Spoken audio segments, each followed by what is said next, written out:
Amén. Dios le bendiga, hermanos. Qué lindo estar en este lugar y con este día tan lindo, ¿no? Por ahí, capaz de hoy estaba como para lavar el auto, estaba como para salir a tomar unos mates al campo, pero creo que escogimos el mejor lugar, ¿no? La casa del Señor, alabarle, adorarle por lo que Él ha hecho, ¿no? Por nosotros, por lo que está haciendo, por lo que hará. Sabemos que tenemos un Dios grande, fuerte, poderoso. Y así le cantábamos, ¿no? Qué lindo encontrarnos en este martes de oración. Somos poquitos, pero somos lo bueno, ¿no? Hoy quería leerles unas escrituras que justo venía pensando cuántas veces lo habremos leído en este año, ¿no? No sé si será la segunda, tercera vez. Y es acerca de Elías. Si me acompaña ahí en Segunda de Reyes, en el capítulo 19. Es una historia muy conocida porque sabemos lo que fue Elías como profeta, el don que Dios puso en sus manos, ¿no? El poder que tenía Elías a través del Señor, ¿no? Y esta porción, ¿no? de la vida de Elías es una porción que habla de días oscuros por los que él pasó, ¿no? Si me acompaña ahí, si ya lo tiene, es Primera de Reyes, yo lo tengo mal anotado. Primera de Reyes, capítulo 19. ¿Sí? En el versículo 1 dice: Acab dio a Jezabel la nueva de todo lo que Elías había hecho y de cómo había matado a espada a todos los profetas. Entonces envió Jezabel a Elías un mensajero, diciendo: Así me hagan todos los dioses y aún me añadan, si mañana a estas horas yo no he puesto tu persona como la de uno de ellos. Viendo pues el peligro, se levantó y se fue para salvar su vida, y vino a Berseba, que está en Judá, y dejó allí a su criado. Y él se fue por el desierto, un día de camino, y vino y se sentó debajo de un enebro, y deseando morirse, dijo: Basta ya, oh Jehová, quítame la vida, pues no soy yo mejor que mis padres. Y echándose debajo del enebro, se quedó dormido. Y he aquí, luego un ángel le tocó y le dijo: Levántate, come. Entonces él miró, y he aquí a su cabecera una torta cocida sobre las ascuas y una vasija de agua. Y comió y bebió, y volvió a dormirse. Y volviendo el ángel de Jehová la segunda vez, lo tocó diciendo: Levántate y come, porque el largo camino te resta. Se levantó pues y comió y bebió, y fortalecido con aquella comida caminó 40 días y 40 noches hasta Horeb, el monte de Dios. Y allí se metió en una cueva donde pasó la noche. Y vino a él palabra de Jehová, el cual le dijo: ¿Qué haces aquí, Elías? Hasta ahí nomás. Y creo que todos conocemos esta escritura, ¿no? Y si nos ponemos a pensar lo que fue antes de esta escritura, porque son cómo se describe, ocurrió una cosa tras otra, ¿no? Y me imaginaba, ¿no? Esto como un culto, ¿no? Porque pasó un día sábado, podemos ponerle, en donde podemos ver ahí que, bueno, el título del pasaje anterior se llama Elías y los profetas de Baal. Así dice mi Biblia, ¿no? Y esta historia la conocemos, ¿no? Porque fue donde el Señor se manifestó ante el pueblo de Israel, ¿no? Ante creyentes, ante personas que claudicaban, que estaban en duda, y también ante los que no creían en Dios, ¿sí? A los profetas de Baal. De repente hubo ahí como una especie de duelo en donde Elías le decía a los profetas de Baal: a ver, que baje tu Dios Baal y que coma el holocausto. Y ellos danzaban, bailaban, dicen que se hacían tajos en las manos, todo, y no pasaba nada. De repente Elías dice que habló a Jehová, le pidió que se manifieste y el Señor dice que cayó fuego de Jehová y consumió el holocausto, la leña, la piedra, el polvo. Y veía esto, ¿no? Como ese culto lindo, ¿no? Ese culto de poder, ¿no? De un día sábado, en donde el Señor se manifiesta, donde el Señor empieza a manifestarse en medio del pueblo, ¿no? Y todos los incrédulos o los que claudicaban ahí se convierten al Señor, se vuelven al Señor, y los no creyentes se convierten. Y después de esto dice, en el versículo 41 empieza otro pasaje que dice, Elías ora por lluvia. Y este vendría a ser ya como el culto del domingo, ¿no? En donde es un culto de milagros, porque habían pasado un montón de años en donde no llovía en ese lugar, y dice que de repente, dice que a la séptima vez, en el versículo 44, dice, yo veo una pequeña nube como la palma de la mano de un hombre que sube del mar. Y él dijo, ve y di a Acab, unce tu carro y desciende para que llueva y no te ataje. ¿Sí? Y así fue que empezó a llover. Dice que hubo una gran lluvia. ¿Sí? Y después de pasar, ¿no? por estos dos cultos, por así decirlo, ¿no? Uno de poder, donde el Señor se manifiesta, otro de milagros, ¿no? Llega el día lunes. Y el día lunes ocurre esto que leíamos a partir del versículo 19. ¿Sí? Jezabel mandó a Elías un mensajero diciendo, así me hagan los dioses y aún me añadan, si mañana a estas horas yo no he puesto tu persona como la de uno de ellos. Refiriéndose a los profetas de Baal que habían sido cortados la cabeza, ¿no? Entonces llegamos al día lunes, después de un par de cultos hermosos, lindos, en donde estamos en comunión, entramos al día lunes. El día lunes donde nos tenemos que levantar temprano y empezar de vuelta el trabajo a las 6 de la mañana, pocas ganas, capaz que el auto escarchado, uno sale sobre la hora y te encontrás el auto escarchado y tenés que esperar un poquito, hace frío, no dan ganas de salir de la cama, o por ahí quizás la madre, ¿no? Preparando a los niños, que los niños se quedan dormidos y uno está apurado preparando a los chicos para que puedan ir a la escuela. Y de repente uno te dice, no hice la tarea que era para hoy, o hoy tenía prueba y no estudié. Y ahí ya el lunes empieza como a irse en picada y toda la semana ya la vamos viendo media oscura, media mal. Y así es como le pasó quizás a Isaías. Después de estos dos cultos que él tuvo, se encuentran con este mensajero, es amenazada su vida y lo primero que hace es huir, ¿sí? Es huir, se va lejos, primero dice que deja a su criado, después dice que hace un camino en el desierto de un día, se cansa y se duerme. Le aparece un ángel, le da de comer, se vuelve a dormir, aparece otro ángel, o el mismo ángel le vuelve a dar de comer, y así él sigue su camino por 40 días hasta Horeb, el monte de Dios, dice.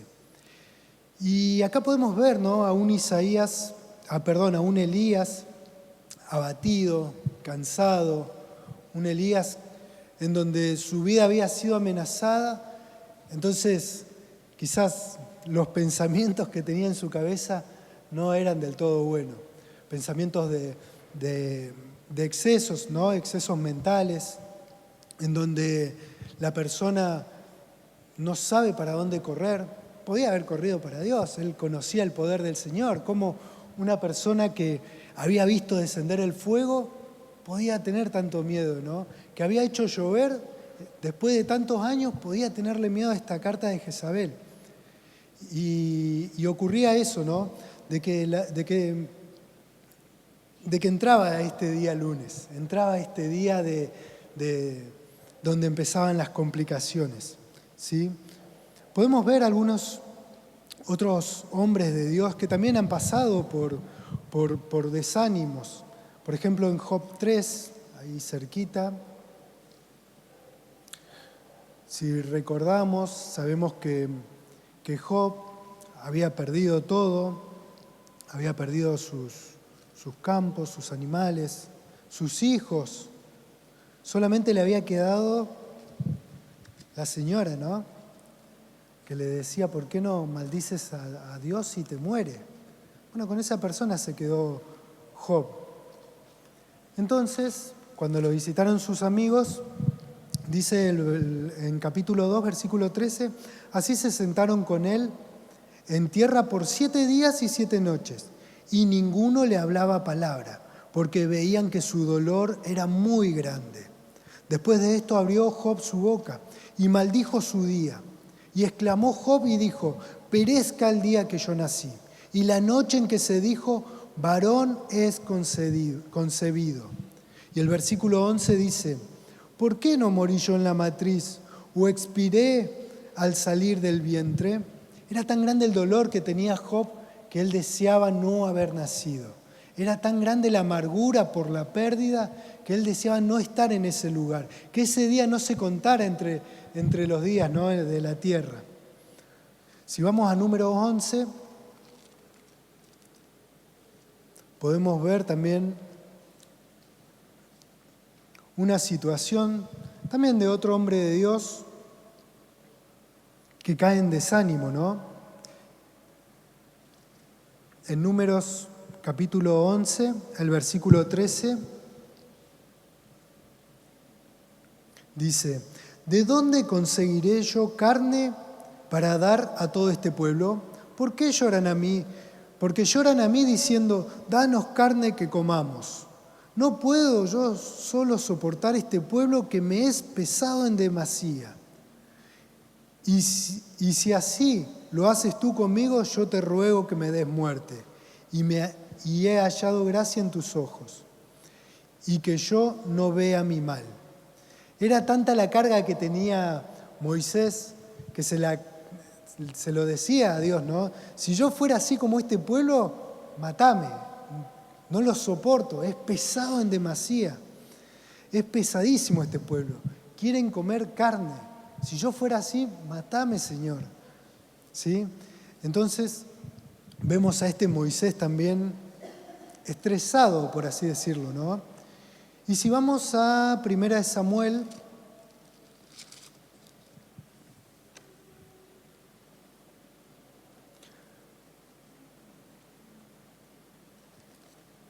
capítulo 27, también nos encontramos, ¿no?, con un David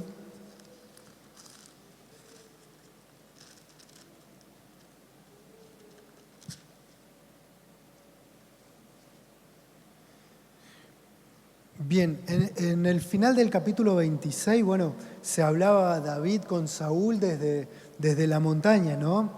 Y decía, y he aquí como tu vida ha sido estimado preciosa hoy a mis ojos, así sea. Había un enfrentamiento, ¿no?, una rivalidad entre Saúl y David, ¿sí? Era Saúl quien quería matar a David, ¿no es cierto?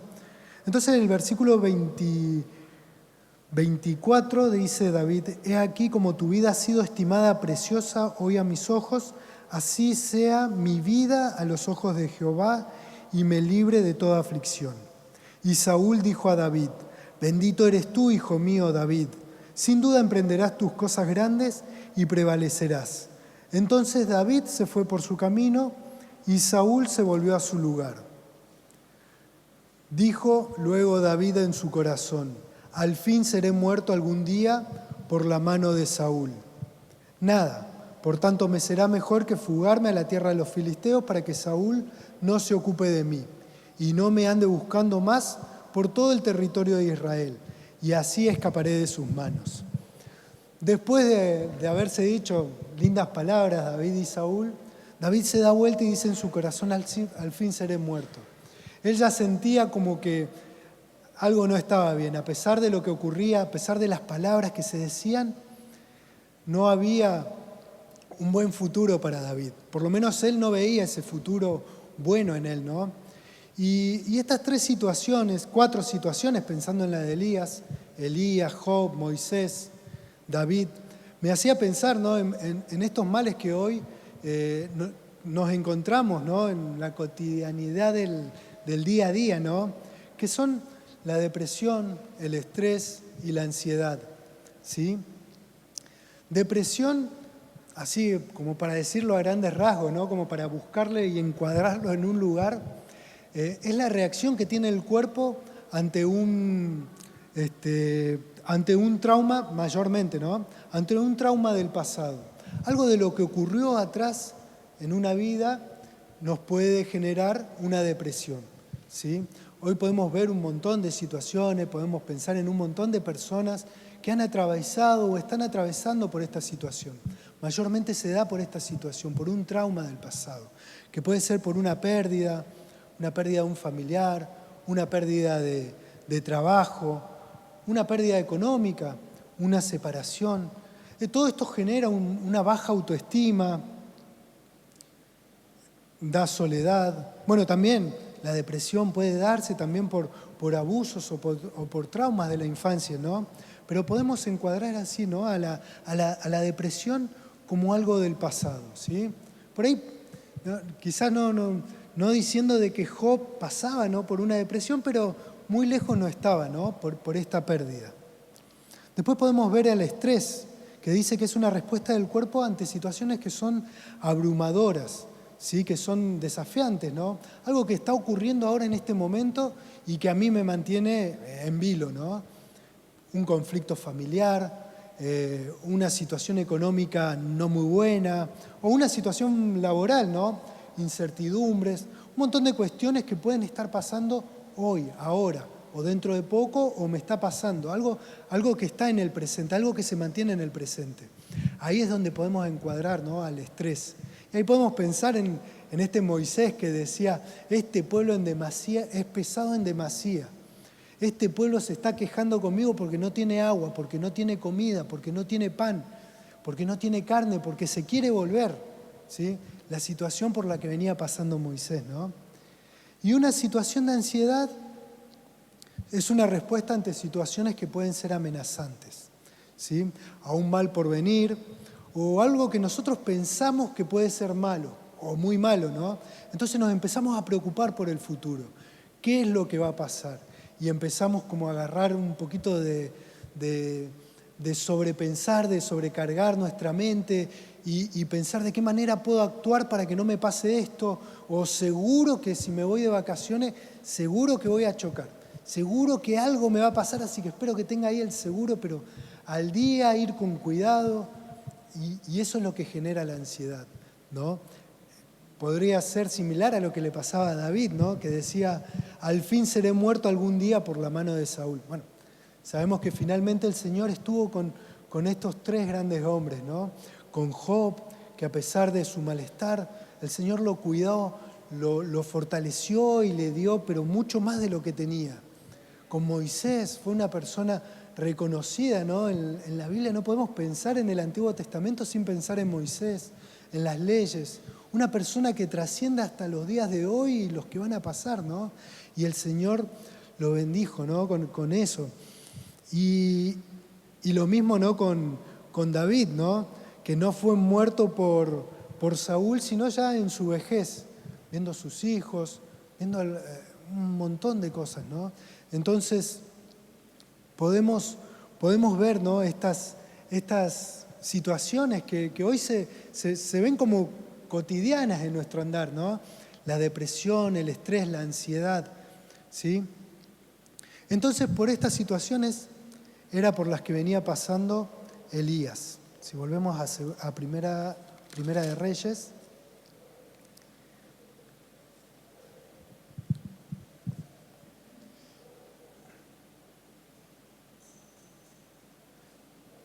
Primera de Reyes 19.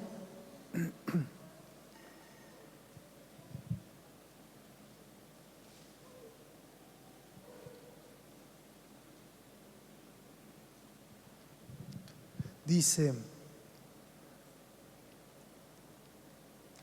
en el versículo 9 dice, y allí se metió en una cueva donde pasó la noche, y vino a él palabra de Jehová, el cual le dijo, ¿qué haces aquí, Elías? Él respondió, he sentido un vivo celo por Jehová, Dios de los ejércitos, porque los hijos de Israel han dejado tu pacto, han derribado tus altares y han matado a espada a tus profetas. y solo yo he quedado, y me buscan para quitarme la vida. ¿Sí? Versículo 11. Él le dijo, sal fuera, y ponte en el monte delante de Jehová. Y he aquí que Jehová pasaba, y un grande y poderoso viento que rompía los montes y quebraba las peñas delante de Jehová. Pero Jehová no estaba en el viento. Y tras el viento un terremoto, pero Jehová no estaba en el terremoto. Y tras el terremoto un fuego, pero Jehová no estaba en el fuego. Y tras el fuego un silbo apacible y delicado. Y cuando lo oyó Elías, cubrió su rostro con su manto y salió. Y se puso a la puerta de la cueva. Y he aquí, vino a él una voz diciendo, ¿qué haces aquí, Elías? Bueno, este pasaje creo que todos lo conocemos, ¿no? Y nuevamente el Señor le dice, ¿qué haces aquí, Elías? ¿Sí? ¿Qué es lo que te pasa, Elías? ¿Qué es lo que te pasa, Horacio? ¿Qué es lo que te pasa? Póngale su nombre, ¿no? Podemos ver, ¿no?, a esta persona que fue amenazada, a esta persona en donde lo iban a matar, lo iban a cortar la cabeza. Lo primero que hizo, dice que se fue, dejó su criado, caminó el desierto, se durmió, comió, volvió a dormir, comió y caminó durante 40 días y 40 noches. Desde donde estaba, que dice que es Jezreel, hacia el sur al monte Horeb, ¿sí?, o al monte Sinaí, durante 40 días. Y cuando el Señor le pregunta, ¿qué haces aquí?, Elías solamente tenía respuestas acerca de lo que él veía, ¿no? He sentido un vivo celo por Jehová. Él era como si yo estuviera diciéndole al Señor, Señor, yo soy un buen cristiano, yo vengo a casi todos los cultos, leo tu palabra, estoy orando, pero también veo que mis hermanos no vienen al culto, que mis hermanos le sacan el cuero a sus propios hermanos y hasta pueden hablar del pastor. Eso no pasa acá, ¿no? Estoy por ahí comentando lo que podía haber dicho Elías en este tiempo, ¿no? Muchos han dejado la iglesia, ¿sí? Veo hipocresía en ellos, veo mentiras, veo falsedad, ¿sí? Y solamente yo he quedado y como yo ando bien, como yo soy un buen cristiano, me sacan el cuero y me quieren echar de la iglesia. Eso es lo que decía Elías acá, ¿sí? Y es raro, ¿no?, pensarlo de esa manera y pensarlo en ese tiempo, pero es algo que a veces ocurre. Pensemos que Elías durante 40 días, primero que estaba solo, y durante 40 días él venía con ese pensamiento en su cabeza. No sé cuántos días por ahí podemos mantener un pensamiento así. Un día, 2 días, 7 días y ya, listo, no voy al culto. 8 días, 10 días, frío total. Y así comenzamos, y así va nuestro camino en picada, ¿no? Como un buen cristiano que creemos ser, ¿sí? Hasta que el Señor nos pregunta, ¿qué haces aquí? ¿Qué haces aquí, Horacio? ¿Qué te pasa, Horacio? Y lo lindo, ¿no?, de todo esto que podemos ver es que el Señor nunca perdió de vista a Elías. El Señor nunca perdió de vista nuestra condición. El Señor nunca perdió de vista lo que nos estaba pasando a nosotros. Mandó un ángel, mandó comida, mandó un refuerzo como para que se pueda levantar y seguir 40 días. Y no lo perdió ahí cuando se escondió en la cueva, porque dice que fue y se metió en una cueva, ¿sí? Entonces, el Señor nunca deja a su siervo, nunca nos va a dejar a nosotros. Él nos va a seguir buscando, va a saber dónde estamos y ahí nos va a preguntar, ¿qué estás haciendo? Va a depender de nuestra respuesta, de nuestras intenciones, pero no podemos dejar de ver ese amor, ¿no?, del Señor, esa bondad, esa misericordia, esa gracia que tiene el Señor, que a pesar de lo que somos, a pesar de lo que nos creemos ser, el Señor sale a nuestro encuentro. Ahí en ese lugar escondido, ahí en esa cueva, ahí en lo profundo, ahí nos encuentra. Y el Señor le mostraba vientos que no sé si por ahí les ha tocado un momento de mucho viento que uno lo tira así para adelante y por ahí no puede estar ahí parado, ¿no? Esos vientos que no te dejan estar firme sobre tus pies. Ese viento que si vas en el auto medio como que te va tirando y uno va volanteando para el otro lado, ¿no? Un viento que da vuelta a camiones, tráfico. Un viento así mostraba el Señor. Pero el Señor dice que no estaba ahí. Un terremoto que mueve toda la situación a tu alrededor, tu casa, tu familia, tu pueblo, tu alrededor, ¿no? Pero el Señor tampoco estaba ahí, ¿sí? Y después un fuego que puede destruir todo, que puede destruir la economía, el banco donde uno tiene depositados sus ahorros, la casa, destruirlo completamente. Pero el Señor tampoco estaba ahí. El Señor en este momento para Elías se encontraba, dice, en el silbo apacible. Ahí en el silencio, ahí en el silencio más profundo, ahí estaba el Señor, en el silbo apacible. Aún así el Señor le mostraba estos vientos, estos terremotos, también para demostrar que el Señor tiene poder sobre todas esas cosas, ¿sí? Entonces pensaba, ¿no?, en unos mitos que a veces nosotros nos decimos a nosotros mismos, ¿sí?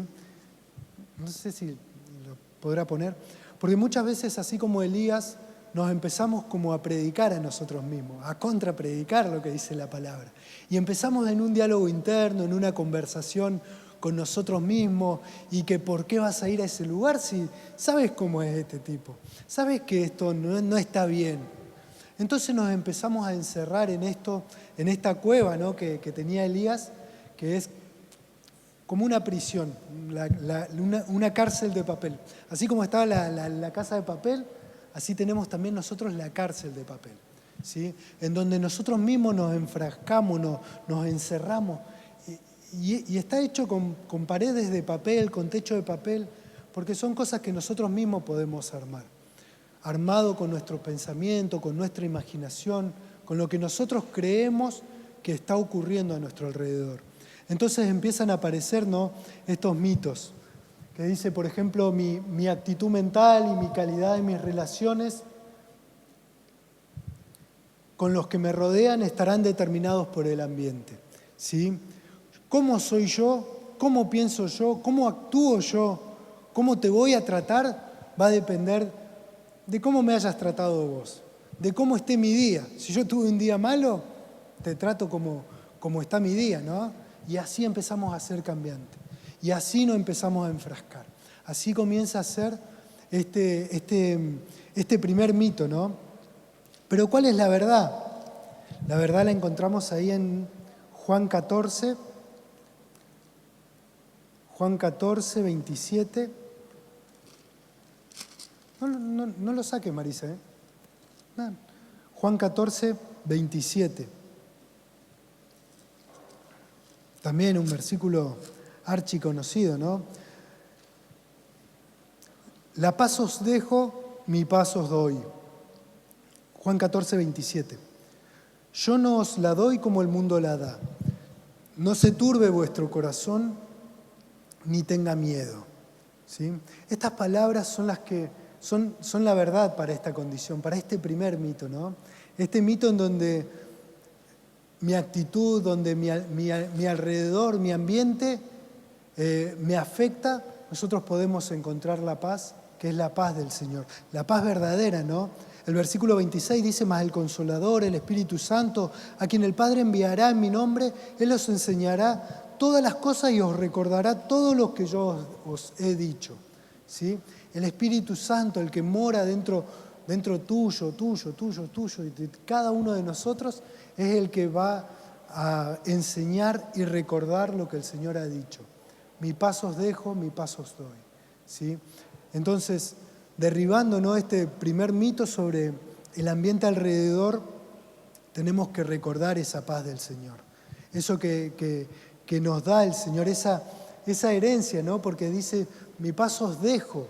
Él se iba a ir y Él iba, antes de irse, o sea, no se iba a ir sin dejar esa paz, sin dejar ese legado, sin dejar esa herencia que era para nosotros y que nosotros la recibimos, ¿sí? si bien lo hablaba, ¿no?, a sus discípulos, es lo que nos llega a nosotros también por herencia, ¿sí? Un segundo mito, ¿no?, dice que las personas no cambian, ¿sí? No sé si alguna vez se hizo estas cosas, estas conversaciones en su cabeza, pero dice, las personas no cambian, siempre son así. Por más que te vaya a la iglesia, no va a cambiar. Por más que el tipo levante las manos y se quebrante, él no cambia, él es así, él es así. ¿Para qué me voy a gastar en hablarle, en decirle Dios te bendiga, si él es así? Y esas conversaciones empezamos a tener en nuestras cabezas, ¿sí?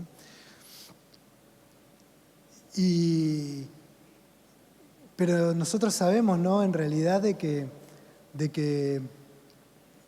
no es así, ¿no? Porque de ser así nosotros no hubiéramos cambiado. Cuando el Señor nos convirtió, como dice en 2 Corintios, que dice que si alguno está en Cristo, nueva criatura es, las cosas viejas pasaron, aquí todas son hechas nuevas. En el caso de que hubiera sido así, nosotros no hubiéramos cambiado. Sin embargo, nos manejamos un poquito con esta conversación, ¿no?, con este mito que dice que las personas no cambian. No, Agustín no va a cambiar, va a seguir siempre así, ¿no? O Lucas, ¿sí? Yo conozco cómo era Lucas en aquel tiempo y eso no se le va a cambiar. Sin embargo, así como Lucas, Agustín o cada uno de ustedes cambió, yo también cambié, ¿sí? Y sabemos de dónde el Señor nos sacó, ¿sí? Sin embargo, somos tendientes a tener estas conversaciones. Un tercer mito dice que cuando uno está en problema de relaciones laborales o con hermanos, solo hay dos opciones. O vivimos de manera miserable o la cortamos ahí. O te cruzo y no te saludo, te clavo el visto, no te contesto. Vos venís por acá, yo me cruzo de vereda, o te evito saludar, ¿qué ocurre? O directamente cortamos relación. ¿Qué es lo que hace? Obviamente, somos una familia, empezamos a juntar amargura dentro nuestro. El evitar las personas, el evitar a un compañero de milicia, ¿no?, a un hermano en la fe. Más allá del mito anterior, más allá de lo que pensemos de esa persona, empieza a ser un corte. Y estas conversaciones internas son las que empezamos a tener en nuestra cabeza, ¿no? Entonces dice que tenemos solamente dos caminos, ¿sí? Así como dice, o vivir de manera miserable, no hablándole, pasando amargura, o cortándole el rostro de una y desecharlo. ¿Se entiende? Podemos llevarlo también a una relación familiar, con un hijo, con una esposa, o convivimos de una manera fea, fría, o te vas de mi casa, le decimos a nuestro hijo, ¿no? O nos dicen a nosotros, ¿sí? Entonces, estas cosas son las que ocurren. Sin embargo, la realidad es que en Romanos 12:2 dice, no os conforméis a este siglo, sino transformaos por medio de la renovación de vuestro entendimiento, para que comprobéis cuál sea la buena voluntad de Dios, agradable y perfecta. ¿Qué nos dice acá el Señor? Nos dice de que no es solamente esto o esto, sino que nosotros somos agentes de cambio, agentes de transformación. Con nuestra actitud podemos transformar y revertir esa situación.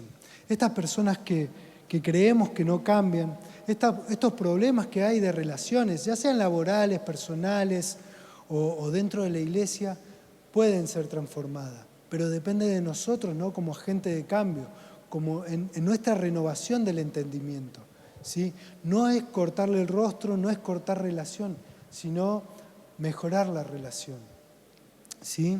Y un cuarto mito, hay un montón, ¿no?, pero con el cuarto yo quería cortar, dice que algunas situaciones son irremediables, ¿sí? Esta situación no puedo hacer nada para cambiarla. Esta situación ya es así, ya está establecida así, el destino quiso que sea así, y no puedo hacer nada yo. Así que voy a seguir nomás, piloto automático y vamos para adelante. Sin embargo, la realidad, la verdad, ¿no?, es que con Dios ninguna situación es irremediable. En Romanos 15:13 dice, y el Dios de esperanza os llene de todo gozo y paz en el creer, para que abundéis en esperanza por el poder del Espíritu. Acá nos habla del Dios de esperanza, que abundéis en esperanza, y dice, y en paz en el creer. Acá nos está hablando de algo que es trascendente. Podemos pensar en una situación que es remediable, pero acá el Señor nos habla de que tenemos un Dios de esperanza, un Dios que trasciende esa situación, que si estamos en esta situación complicada, Él está más allá, como esperanza, ¿no? Este Dios de esperanza, Él está después de esta situación, ¿sí?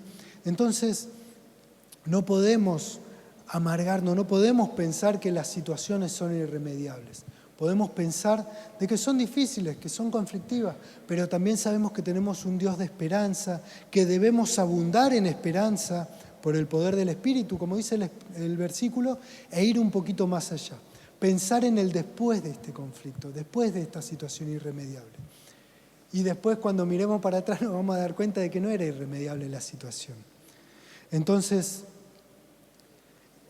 podemos pensar, ¿no?, en que no sé cuál pudo haber sido los mitos con los que por ahí se estaba dando manija, por así decirlo, Elías, ¿no? Si pensaba en que esta Jezabel no podía cambiar, o que esta situación, el ambiente que lo rodeaba era malo, era nocivo y por eso él actuaba de esa manera, o que esta situación era irremediable. No sé qué se le habrá cruzado a Elías, pero la respuesta de Elías no era la mejor, ¿no? Primero veíamos a Elías decir, a ver, lo busco de vuelta, no quería parafrasearlo, pero primero Elías decía,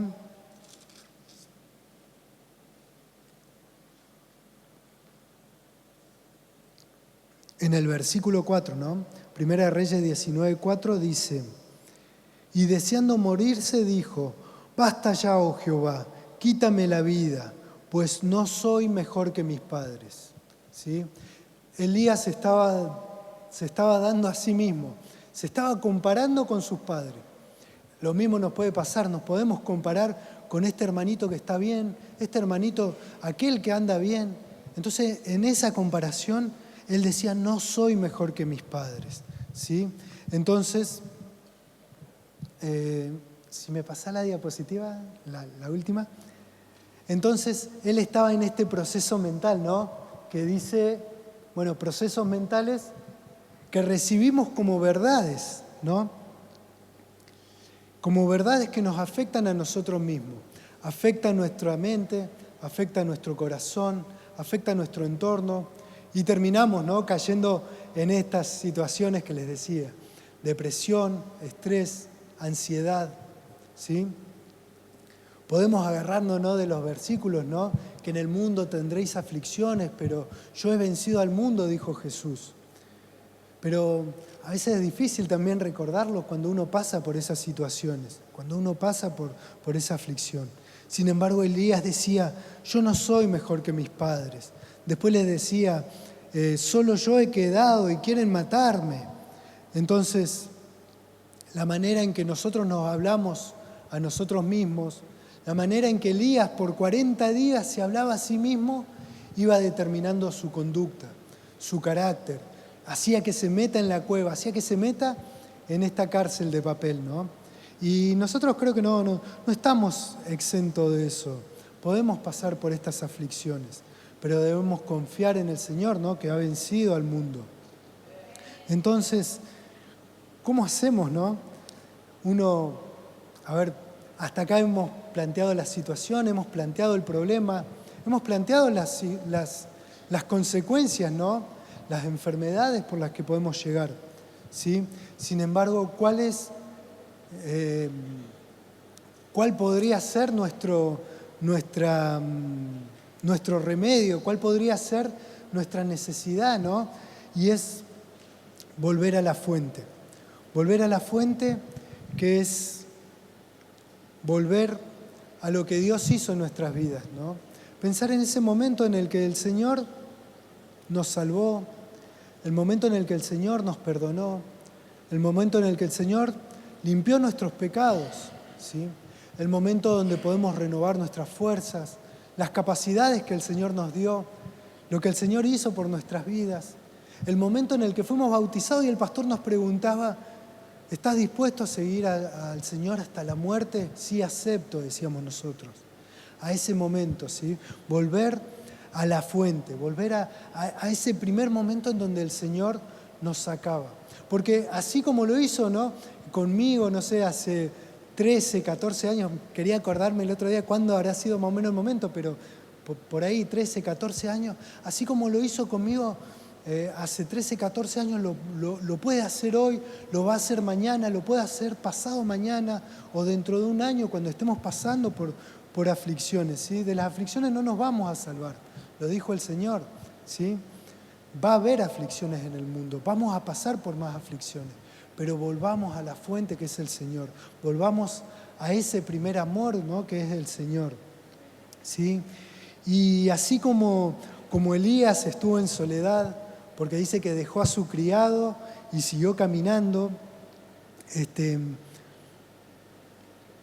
y él pudo haber caminado en el desierto 40 días, en el silencio, solo, escuchando a sí mismo hablarse y darse con pensamientos malos y que vos no servís y que tu trabajo como profeta no fue bueno porque el pueblo mató a los mismos profetas, y todo eso se venía diciendo Elías, ¿no?, pensando en la respuesta que le dio a Dios, ¿sí? En ese mismo momento en el que Elías se manejaba de esta manera, ya por ahí inventé otra palabra, ¿no?, se da manija, ¿no? De la misma manera es que nosotros podemos encontrar al Señor, ¿sí? En este silbo apacible, en este silencio, en este momento de intimidad, en este momento en donde solamente estamos con el Señor. Este momento del silbo apacible es el momento donde es necesario que nosotros hagamos callar los ruidos que tenemos alrededor, los problemas que tenemos a nuestro alrededor, dejarlos de lado para ocuparnos en nuestra relación con el Señor.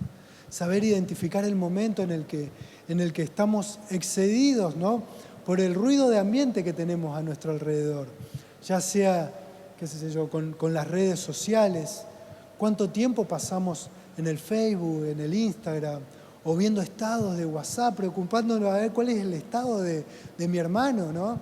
Y empezar a dejar todo este ruido que nos rodea, a callar este ruido y solamente enfocarnos en esto, ¿no?, en el silbo apacible del Señor. El Señor demuestra con el viento, demuestra con el terremoto, demuestra con el fuego de que puede levantarse un montón de tempestades, pueden levantarse un montón de problemas alrededor, en nuestro trabajo, en nuestra familia, en nuestro entorno, en la economía del país, en la sociedad. Pueden haber un montón de problemas alrededor, ¿sí?, que son los vientos, los terremotos, los incendios. Pero el Señor quiere que lo busquemos a Él ahí en ese momento, en el silbo apacible. Él controla todo esto, ¿no? Todo el viento, todo el terremoto, todo el fuego lo controla. Aún podemos pensarlo un poco más allá, ¿no? El grito de las personas, el insulto de quienes no creen en Dios, quienes se burlan de nosotros, quienes blasfeman, quienes se ocupan de hacernos la vida imposible, ¿sí? Aún de todo eso, Él tiene el control. Y el Señor me dice acá, ¿no?, ¿qué haces aquí, Horacio? ¿Sí? Si hace 12, 13 años yo te encontré y te saqué, ¿por qué dudas? Si el Señor nunca me falló, si el Señor nunca me abandonó, si el Señor estuvo conmigo en cada momento, ¿por qué dudo del Señor? ¿Por qué entro en este diálogo interno? ¿Por qué me aparto del Señor? ¿Por qué entro en estos mitos? ¿Sí? El Señor dice, si acaso no controlo el viento, el terremoto, el fuego, a un misil apacible es mucho más fuerte que todo esto. ¿Por qué no te ocupas en mí? ¿Sí?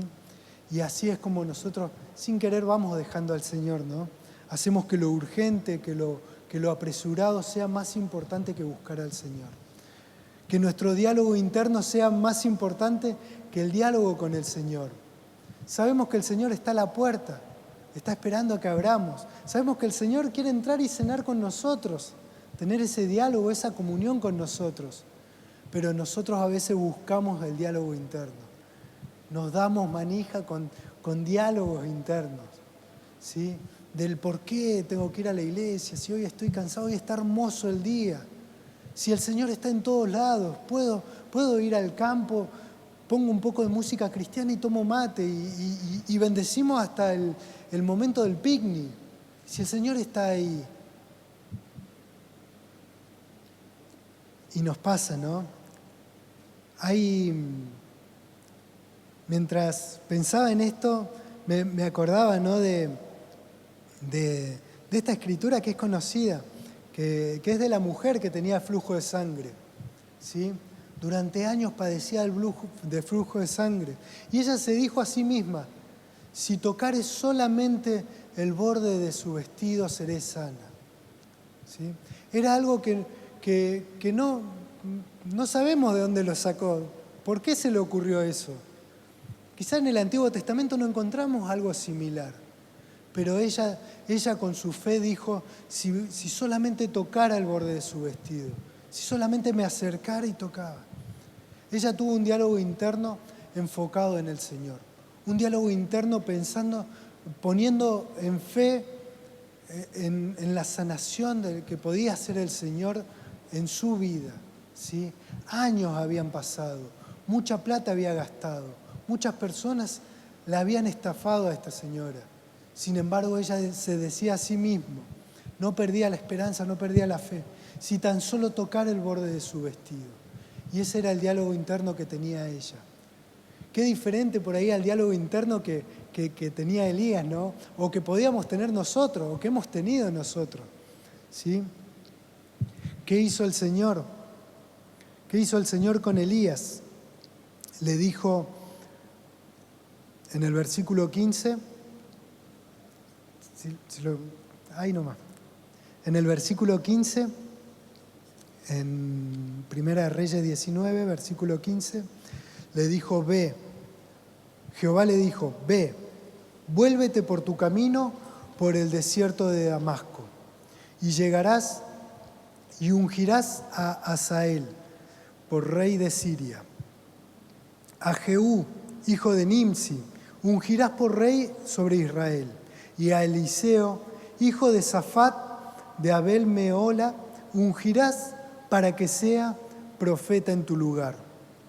Después de toda la queja que tenía Elías, a través de su diálogo interno, y de plantearle estos problemas al Señor, el Señor solamente le dijo, el Señor conocía lo que le pasaba a Elías, el Señor conocía lo que había pasado, Él estuvo ahí, el Señor podía controlar todo, pero el Señor le dijo, ve y vuélvete por tu camino, ve y vuelve por donde viniste.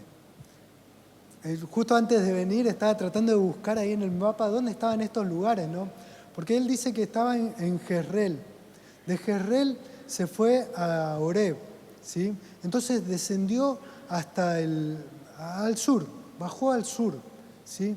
Y de Oreb el Señor le dijo, ve y vuélvete por tu camino por el desierto de Damasco. Lo que le estaba pidiendo el Señor era que vuelva a Jezreel y continúe más allá, hasta Damasco, ¿sí? Eso era lo que el Señor quería para Elías. Eso es lo que el Señor quiere para nosotros.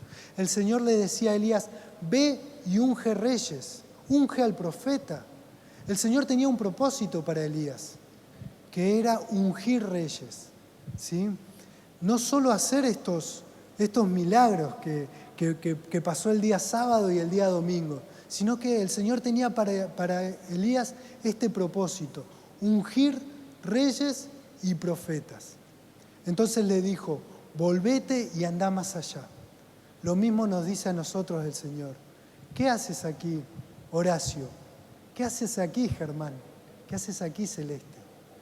Volvete, volvete porque tengo propósitos más grandes para ti. ¿Sí?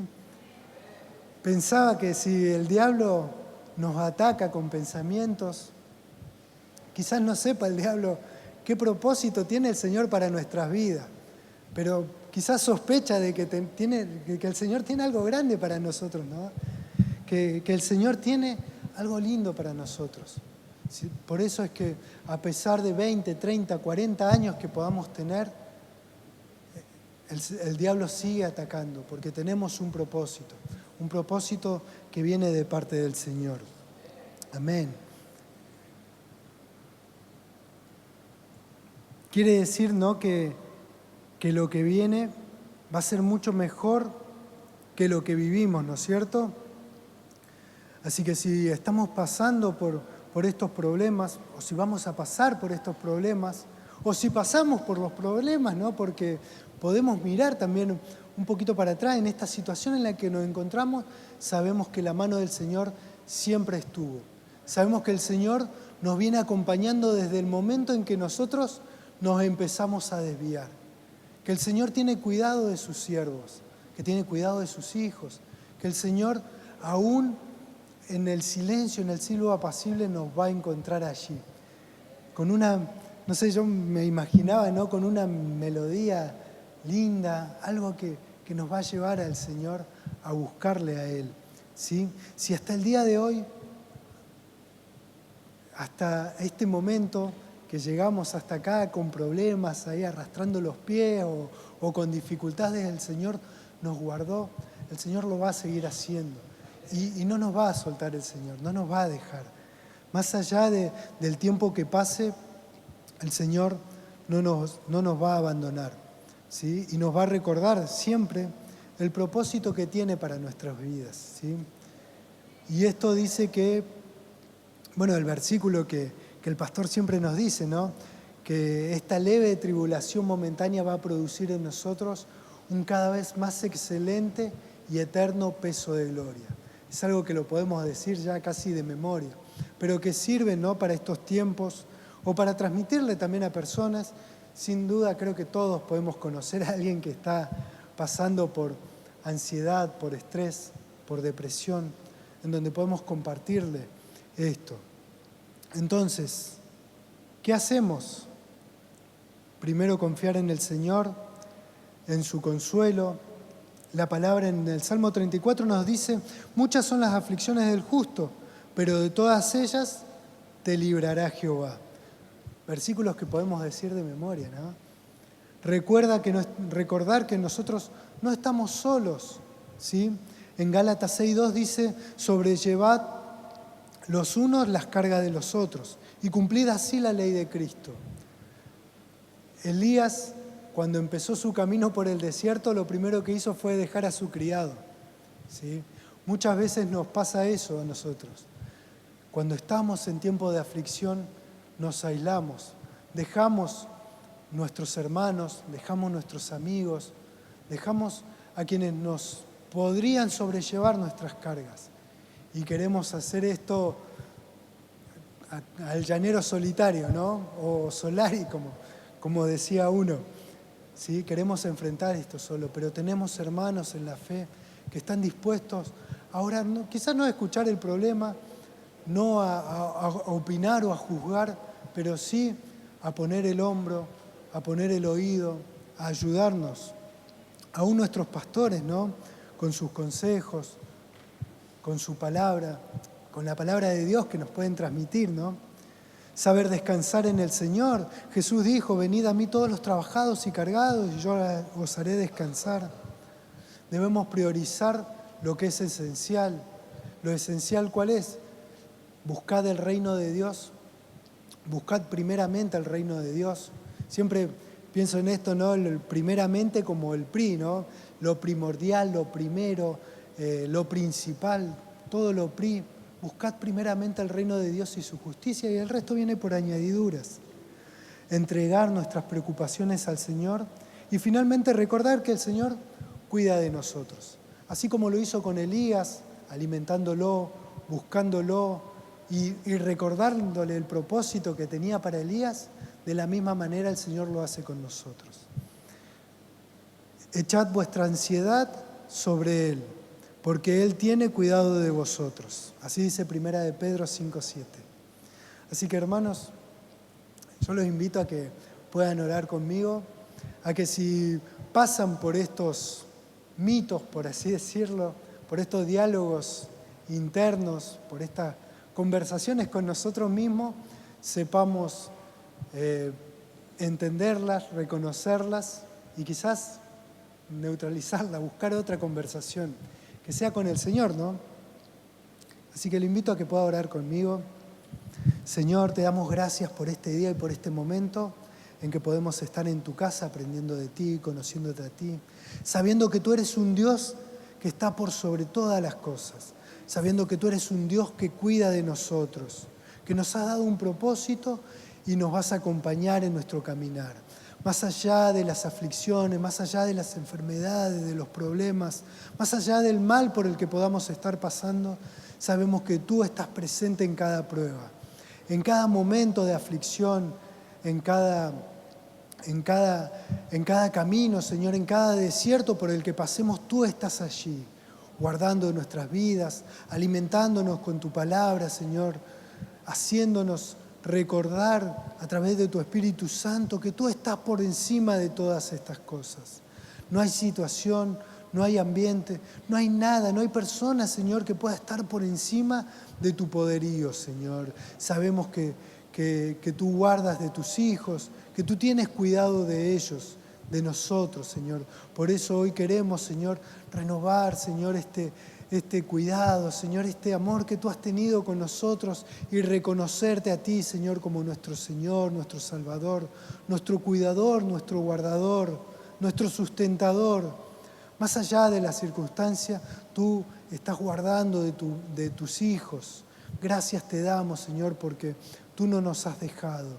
Porque a pesar, Señor, de que a veces nos escondemos en estas cárceles, Señor, que son de papel, que no son nada, Señor, para ti, tú estás allí cuidando de nosotros. Gracias, bendito Dios, por lo que tú has hecho, Señor, en nuestras vidas, Señor. Por ese lugar del que tú nos has sacado, Señor. Por lo que tú has hecho, por lo que haces y por lo que harás, Señor. Confiamos en que tus pensamientos son más altos que los nuestros, Señor, que tus caminos son más altos que los nuestros, Señor.